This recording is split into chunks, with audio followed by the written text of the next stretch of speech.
বন্ধুসকল আমি আছো অৰুণাচলৰ এতিয়া বৰ্তমান ডেঞ্জি বুলি কোৱা ঠাইত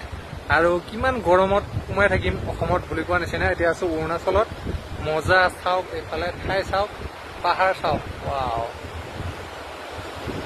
ইমান ধুনীয়া বতাহ বলি আছে কি কম আৰু ইয়াত এতিয়া বুলি নহয় এতিয়া মানে এনি টাইম ইয়াত ওয়েদাৰটোই তেনেকুৱা হৈ থাকে একদম বতাহ ঠাণ্ডা ইয়াত চাওক ভিউ চাই এইফালে পাহাৰ বৰষুণ দিও দিও হৈ আছে বৰষুণ জানাই আৰু অৰুণাচলত বৰষুণ কেতিয়া দিয়ে কেতিয়া নিদিয়ে কোনো ঠিক নাই চ' আহিলো সেয়া চাওক ইমান মজা লাগি আছে মানে কি ক'ম আৰু আমাৰ অসমত 42 ৱেডাৰ কেনেকুৱা অসুবিধা লাগে থাকি পেলাই কিন্তু ইয়াত চাওক আহি ইমান মজা ফিলিং আহি আছে নহয় মানে ঠাণ্ডা লাগি আছে এতিয়া আৰু যদি অলপ ওপৰত যাওঁ আমি ওপৰত গ'লে আৰু আহিব আৰু এতিয়া চাওক আমি ক'ত আহিছোঁ এতিয়া ইয়াৰ পৰা আছে আমাৰ ইয়াত চাওক